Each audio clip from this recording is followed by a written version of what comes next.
Hello everyone, welcome again. स्वागत है आप सभी का जीएसवीपी यूट्यूब चैनल पर। मैं हूं देवाशीष और आज की इस वीडियोस में हम जानेंगे क्यूसिंग सिंड्रोम के बारे में। What is the Cushing syndrome? Cushing syndrome क्या होता है, इसका इंट्रोडक्शन यहाँ पर हम देखेंगे।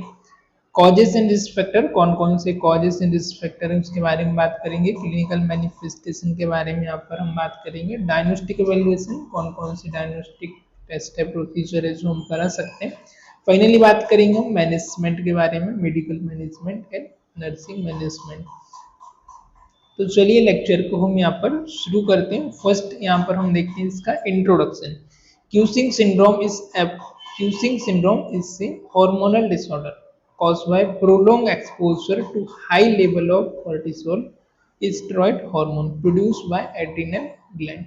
ओके, सो क्यूसिंग सिंड्रोम क्या है? क्यूसिंग सिंड्रोम आपका एक हार्मोनल डिसऑर्डर है जिसमें आपका प्रोलोंग एक्सपोजर, लंबे समय से हमारा जो कॉर्टिसोल हार्मोन है वो आपका हाई होना। कॉर्टिसोल क्या आपका एक स्टेरॉइड हार्मोन होता है जो कि आपकी एड्रिनल ग्लैंड होती है, रीनल ग्लैंड जो होती है उससे सीक्रेट होता है, सुप्रारीनल ग्लैंड से सीक्रेट होता है। और कॉर्टिसोल आपका एक स्टेरॉइड हार्मोन है। अब इसका प्रोलॉन्ग टाइम से एक्सपोजर होना और इसका एक्सेसिव होना, this is the hormonal disorder जिसमें आपका हाई लेवल ऑफ कॉर्टिसोल होता है। कॉर्टिसोल आपके एक स्टेरॉइड हार्मोन से जो कि आपके एड्रिनल ग्लैंड से प्रोड्यूस होता है। Alright, it can result from the endogenous over production of cortisol और exogenous administration of the corticosteroid.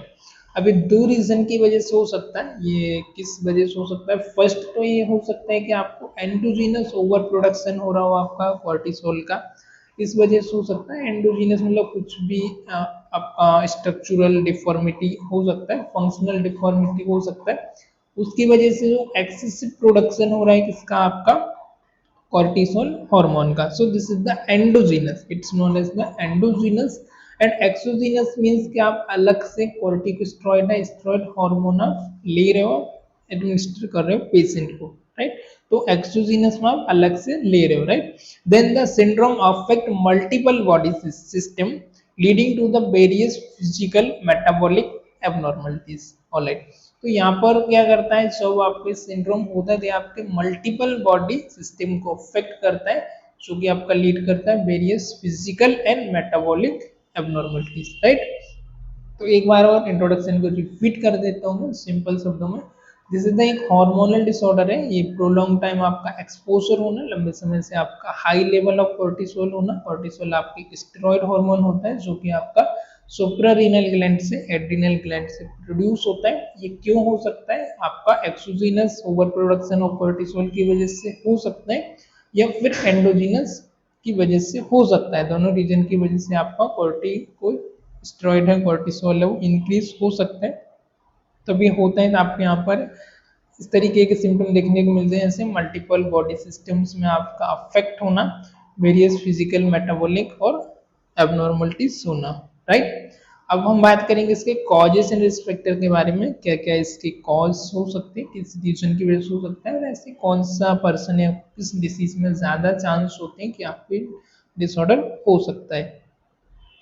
तो फर्स्ट कॉज है आपका एंडोजीनस। एंडोजीनस इटसेल्फ जो हो रहा है इंटरनल रीजन की वजह से। तो इसमें क्या आता है, पिट्यूटरी एडिनोमा। किस वजह से हो रहा है? Pituitary adenoma Cushing disease. Excess secretion of the adrenocorticotropic hormone ACTH, adrenocorticotropic hormone from the pituitary gland. Alright, तो यहाँ पर एक्सेसिव सीक्रेशन होना आपका ACTH का पिट्यूटरी ग्लैंड से, एक रीजन, एक कॉज ये हो सकता है। नेक्स्ट कॉज है आपका एड्रीनल ट्यूमर। एड्रीनल ग्लैंड में आपका ट्यूमर होना उसकी वजह से हो सकता है। बिनाइन और malignant tumour leading to the over production of cortisol.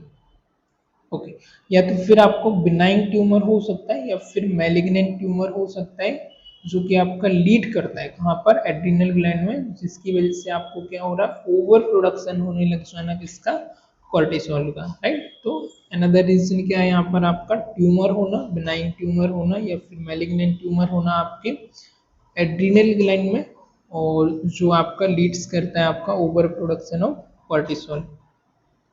Next आपका कॉजेस है नेक्स्ट कॉजेज है एटोपिक ACTH प्रोडक्शन, राइट। तो tumour outside the pituitary such as small cell cancer that produce ACTH। Out outside pituitary का आपका tumour होना जो कि सच है, जैसे कि आपका लंग सेल में कैंसर होना जो आपका प्रोड्यूस करता है ACTH को, इसकी वजह से भी आपको हो सकता है। नो मतलब अदर देन आपका ट्यूमर होना आपका एड्रिनल ग्लैंड को छोड़ करके, and tumour outside the pituitary gland को छोड़ करके, जैसे कि आपका लंग कैंसर होना, या जो कि आपका प्रोड्यूस करता है ACTH हार्मोन को, एड्रीनोकोर्टिकोट्रोपिक हार्मोन। एक्सोजीनस कॉज, एक्सोजीनस जो आउटर कॉज उसमें क्या आएगा, फर्स्ट आएगा आपका प्रोलॉन्ग यूज ऑफ ग्लूकोकॉर्टिकॉइड। लंबे समय से यदि आप प्रोलॉन्ग टाइम्स यूज कर रहे हैं ग्लूकोकॉर्टिकॉइड, उसकी वजह से हो सकता है। Medication for condition like asthma, कुछ आप मेडिकेशन ले रहे हो जैसे कि आप अस्थमा के लिए, रिमेटॉइड अर्थराइटिस के लिए और ऑटोइम्यून डिसऑर्डर के लिए, तो इसकी वजह से हो सकता है प्रोलॉन्ग यूज ऑफ ग्लूकोकॉर्टिकॉइड, जैसे कि आप अस्थमा की मेडिसिन ले रहे हैं ग्लूकोकॉर्टिकॉइड, रिमेटॉइड अर्थराइटिस और ऑटोइम्यून डिसऑर्डर की वजह से आपको हो सकता है। नेक्स्ट आपका रिस्क फैक्टर आपका लॉन्ग टर्म कॉर्टिकोस्टेरॉइड थेरेपी, लंबे समय से आपका कॉर्टिकोस्टेरॉइड थेरेपी चल रहा है, ऐसे पर्सन को, ऐसे व्यक्ति को इस डिसीज की वजह से ज्यादा रिस्क होता है। नेक्स्ट है आपका women are at the higher risk of developing endogenous Cushing, womens को ज्यादा रिस्क रहती है एंडोजीनस क्यूसिंग सिंड्रोम होने का देन मेन, राइट। नेक्स्ट है age, according commonly diagnose in the adult age 20 to 50, right. Age group जो ज्यादातर हमको देखने को मिला है वो कहाँ है, 20 से लेकर के 50 के एज ग्रुप में, एडल्ट एज ग्रुप में ज्यादा देखने को मिला है। Presence of condition that require prolong steroid treatment, ऐसी कंडीशन जिसमें आपका प्रोलॉन्ग रिक्वायरमेंट होता है आपका स्टेरॉइड ट्रीटमेंट का, उस पर्सन को ज़्यादा ये होने के चांसेस रहते हैं, ऐसे पर्सन को ज़्यादा होने का चांसेस देखने को मिलता है, राइट। द नेक्स्ट है फिजिकल,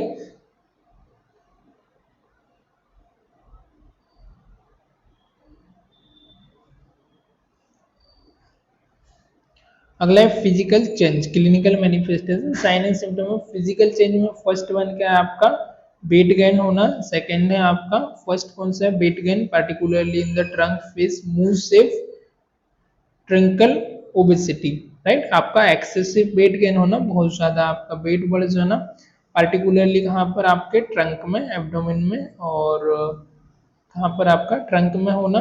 नेक्स्ट जो है वो आपका मून शेप फेस होना आपका, राइट। देन ओबेसिटी होना, दिस इज द रीजन।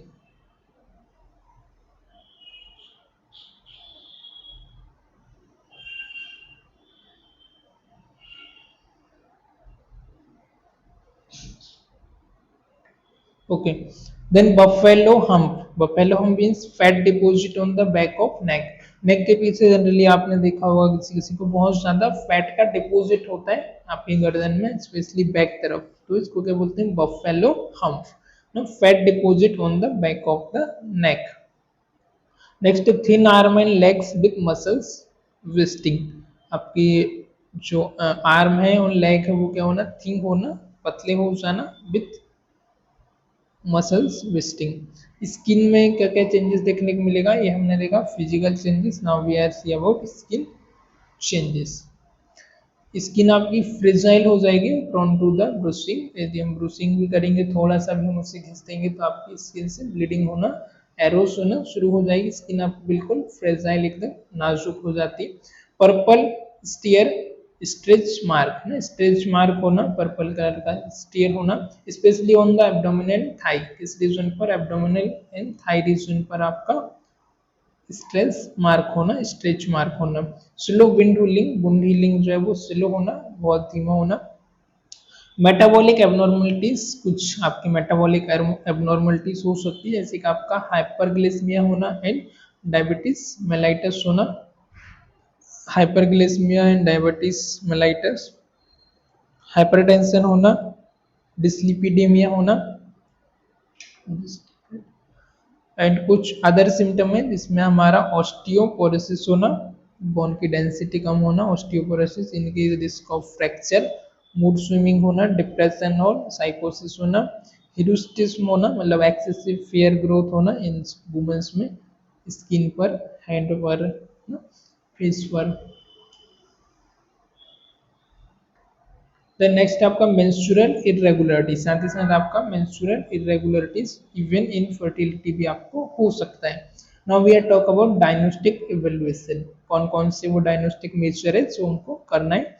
तो फर्स्ट आपका लेबोरेटरी टेस्ट, लेबोरेटरी टेस्ट में आप क्या करेंगे, 24 hour urinary free cortisol, 24 hour आप यूरिन फ्री कोर्टिसोल टेस्ट कराएंगे, जिसमें हम मेजर करेंगे कोर्टिसोल लेवल को in urine over 24 hour, 24 hour में आपका कोर्टिसोल का लेवल कितना है यूरिन के अंदर आपका, वो आपको मेजर करना है। Late night salivary cortisol test, next जो है late night salivary cortisol test detect loss of the hormonal diurnal variation in cortisol level, जिसमें आप देखेंगे loss of normal diurnal variation in cortisol level, cortisol level आपका कितना आ रहा है वो आपको चेक करना है, राइट।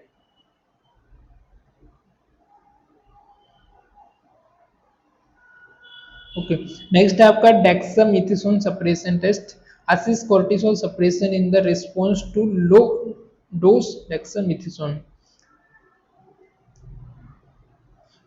आप डेक्सामेथासोन इंजेक्शन आपने इंट्रोड्यूस किया, उसकी वजह से आपका जो है सप्रेस हो रहा है या नहीं हो रहा है कोर्टिसोल लेवल, वो आपको चेक करना है। तो डेक्सामेथासोन सप्रेशन टेस्ट आप करेंगे, इमेजिंग स्टडी आप कुछ कराएंगे, सीटी स्कैन हो गया, एमआरआई हो गया, ये आपको कराना होगा, सीटी स्कैन एमआरआई, जिसमें आप पिट्यूटरी एडिनोमास को फाइंड आउट करेंगे, ट्यूमर को आप फाइंड आउट करेंगे, चेस्ट एक्सरे और सीटी स्कैन कराएंगे आप, डिटेक्ट एटोपिक, एटोपिक आपका ACTH तो नहीं है, नो ट्यूमर तो नहीं है, उसको आप देखेंगे, produce of tumour. Then ACTH measure test, differentiate between ACTH dependent and ACTH independent causes, right. Next आपका जो मैनेजमेंट है, मेडिकल मैनेजमेंट, फार्माकोलॉजिकल थेरेपी, जिसमें आपका आ जाएगा स्टेरॉइड, स्टेरॉइडोजेनेसिस इनहिबिटर, स्टेरॉइड को एक्सेसिव ग्रोथ होने से स्टॉप करना, उसको इनहिबिट करना। तो इसमें फर्स्ट चॉइस आता है आपका कीटोकैनिजोल, आपने नाम सुना होगा कीटोकैनिजोल,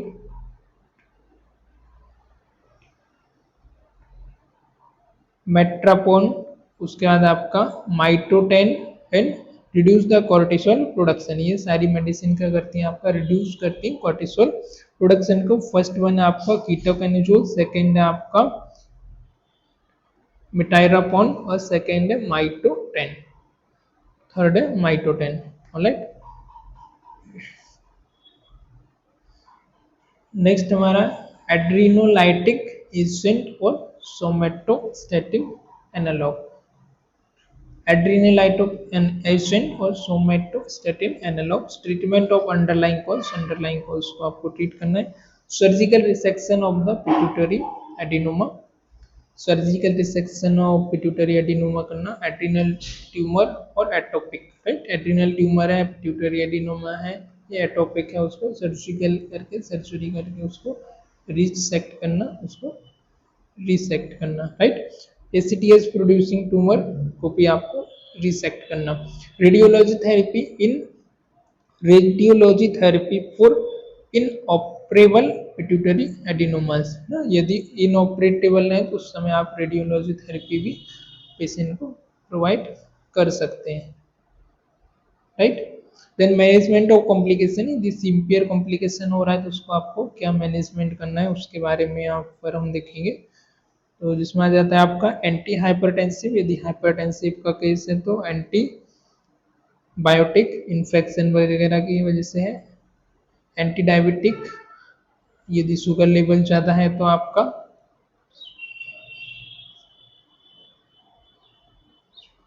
नाइट्रेट, आपका बिस्फॉस्फेनेट और ऑस्टियोपोरोसिस, ये आपको मैनेज करना होगा। First anti hypertensive, second anti diabetic, infection है तो एंटीबायोटिक, बिस्फॉस्फोनेट और osteoporosis, right. The next one है आपका balance diet, low sodium and sugar, जिसमें आप कौन सी डाइट देंगे? बैलेंस डाइट में आपका ऐसी डाइट देना है जिसमें आपका शुगर, और जिसमें आपका शुगर और सोडियम की जो अमाउंट है वो कम हो, लो हो। रेगुलर एक्सरसाइज करने के लिए पेशेंट को एनकरेज करना है, एजुकेट करना है। Muscles stretch strength and bone density ना, जो कि इंप्रूव करती है आपकी मसल स्ट्रेच को और बोन की डेंसिटी को। नेक्स्ट वन आपका नर्सिंग मैनेजमेंट, नर्सिंग का क्या रोल होगा? तो नर्सिंग का फर्स्ट रोल है मॉनिटर करना है वाइटल साइन को, कंप्लीट वाइटल साइन को चेक करना, वाइटल साइन को असेस करना, monitor vital sign specially blood pressure, right, और diabetes. Assess for the physical change moon से फेस होना, बफेलो हम्प होना, उसको असेस करना, फिजिकल एग्जामिनेशन करना। Evaluate for symptom of hyperglycaemia और इन्फेक्शन, हाइपरग्लाइसेमिया और इन्फेक्शन के साइन को इवेलुएट करना, this is the symptomatic evaluation assessment. Then nursing management, pre operative care, first मैंने आपका प्री ऑपरेटिव में आप prepare patient undergoing surgery, in case patient को यदि सर्जरी होना है तो आप पेशेंट को प्रिपेयर करेंगे पूरा, जो भी आप फिजिकल फिटनेस वगैरह हो गया, उसका ईसीजी है, वाइटल साइन है, जो भी ब्लड टेस्ट है, लेबोरेटरी टेस्ट है, या फिर सीटी एमआरआई एक्सरे, जो भी रेडियोग्राफिक है वो आप कंप्लीटली कराएंगे। यदि पेशेंट का एड्रीनलेक्टोमी होना है या फिर ट्रांसफिनोइडल सर्जरी होना है उस केस में, right. Educate on procedure and post operative expectation, patient को आपको प्रोसीजर के बारे में, सर्जरी के बारे में एजुकेट करना है, और पोस्ट ऑपरेटिव एक्सपेक्टेशन क्या हो सकता है उसके बारे में उसको ऑल अबाउट बताना है, ताकि पेशेंट को एंजाइटी भी ना हो हॉस्पिटल या सर्जरी से रिलेटेड, राइट। नेक्स्ट आपका पोस्ट ऑपरेटिव केयर, ऑपरेशन के बाद आपको क्या क्या केयर करनी है? Monitor for the adrenal insufficiency, right, आपको एड्रिनल इनसफिशिएंसी को मॉनिटर करना है, जैसे कि आपका हाइपोटेंशन होना, फटीग होना, इलेक्ट्रोलाइट इम्बैलेंस होना, ये सारे सिम्टम्स आपको हो सकते हैं, तो इनको आपको मैनेज करना है। क्या क्या आ गया इसमें हमारा? तो इसमें हमारा hypotension, fatigue, electrolyte imbalance, hypotension, fatigue and electrolyte imbalance.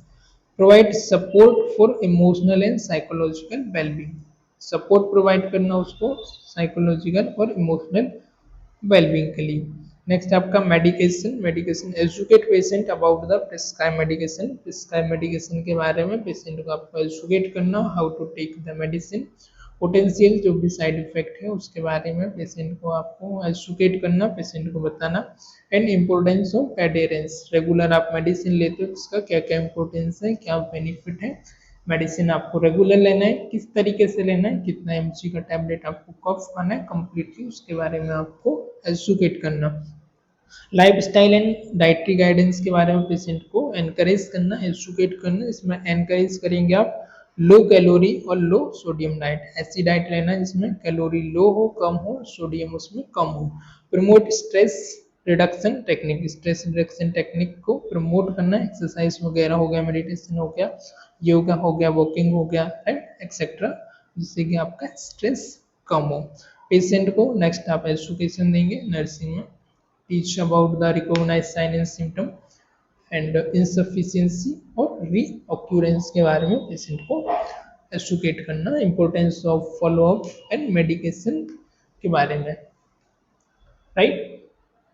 So it's all about the Cushing syndrome. Cushing syndrome आपका एक हार्मोनल डिसऑर्डर होता है जिसमें आप प्रोलॉन्ग टाइम से एक्सपोज कर रहे होते हैं, आपका लो लेवल ऑफ कोर्टिसोल होता है, और कोर्टिसोल आपके एक हार्मोन है जो कि आपकी एड्रिनल ग्लैंड से प्रोडक्शन होता है। अब ये किस वजह से हो सकता है? या तो फिर आपका एंडोजीनस रीजन की वजह से हो सकता है, या फिर आपका एक्सोजीनस रीजन की वजह से आपका ये हो सकता है। एक्सोजीनस आप अलग से कोई कॉर्टिकोस्टेरॉइड मेडिसिन वगैरह ले रहे हैं उसकी वजह से आपका हो सकता है, और ये आपका अफेक्ट करता है मल्टीपल सिस्टम को, बॉडी के मल्टीपल सिस्टम को, जो कि लीड्स करता है आपका फिजिकल एंड मेटाबॉलिक एबनॉर्मलिटी, जिसमें आपका कॉजेस एक्सोजीनस आपका पिट्यूटरी एंडोजीनस में आपका है पिट्यूटरी एडिनोमा की वजह से आपको हो सकता है, एड्रिनल ट्यूमर की वजह से हो सकता है, एटोपिक एसीटीएच हार्मोन के प्रोडक्शन की वजह से हो सकता है। कुछ एक्सोजीनस कॉज भी इंक्लूड होते हैं, इसमें आप ग्लूकोकॉर्टिकॉइड या कॉर्टिकोइड हार्मोन स्टेरॉइड का ज़्यादा कंज्यूम कर रहे हैं, जैसे कि आप अस्थमा की डिसीज में, रूमेटॉइड अर्थराइटिस या कोई ऑटोइम्यून डिसऑर्डर है उस केस में आप इसको ज़्यादा ले रहे हैं, तो उसकी वजह से भी इसका जो अमाउंट है वो एक्सेसिव हो सकता है, बढ़ सकता है। रिस्क फैक्टर में हमने देखा आपका लॉन्ग टर्म कॉर्टिकोस्टेरॉइड थेरेपी का यूज करने की वजह से वुमेन्स को रिस्क ज़्यादा होता है इस कंपैरिजन टू मेल। और एज ग्रुप जो हमने यहाँ पर देखा था 20 से 50 के बीच में ज़्यादा होता है, स्टेरॉइड कंटिन्यू लेने की वजह से हो सकता है, एंड प्रोलॉन्ग एक्सपोजर की वजह से भी हो सकता है। साइन एंड सिम्टम में फिजिकल में हमारा वेट गेन होना, पार्टिकुलरली आपका ट्रंक में आपका मुंह से फेस होना, और आपका ट्रंक में आपके एब्डोमिनल की मसल्स में आपका फैट डिपॉजिट होना, ट्रंक आपका बढ़ जाना, मुंह से फेस होना, नेक के बैक में आपका फैट डिपॉजिट होना, दिस इज बफेलो हम्प। आपके आर्म और लेग पतले पतले होना, थिन होना, मसल्स वेस्टिंग होना, ट्विस्टिंग होना, स्किन में आपका स्किन में एकदम फ्रिजाइल होना, एकदम नाजुक स्किन हो जाना, ब्रूसिंग हो जाना, एंड स्ट्रेस मार्क होना, स्पेशली एब्डोमिन और थाई की मसल्स पर, स्लो वुंड हीलिंग होना, मेटाबॉलिक एबनॉर्मलिटीज में हाइपरग्लाइसेमिया होना, शुगर का लेवल ज़्यादा बढ़ जाना, डायबिटीज होना, हाइपरटेंशन होना, डिसलिपिडीमिया होना, and other symptom osteoporosis, mood swinging, depression, साइकोसिस, हिर्सुटिस मतलब हेयर ग्रोथ होना वुमेन के हेड एंड फेस पर, मेंस्ट्रुअल इरेगुलरिटीज होना, right. This is the common symptom. Diagnostic में हमारा 24 hour urine free cortisol, late night salivary cortisol, dexamethasone suppression, study CT scan, MRI, ACTH test. Management में हमने देखा pharmacological कीटोकाइनेसोल, मिट्राई मिट्रापोन और मिटोडाइन, जो 2 ड्रग है, 3 ड्रग है, इनका हम यूज करते हैं, right. So it's all about the Cushing syndrome. I hope आज का लेक्चर आपको पसंद आया होगा। इन केस यदि आपका कोई डाउट है, क्वेश्चन है, तो यू कैन मैसेज मी और leave your comment in comment box. मिलते हैं किसी और लेक्चर में। Till the time keep learning, keep doing. Thank you for watching. Bye bye.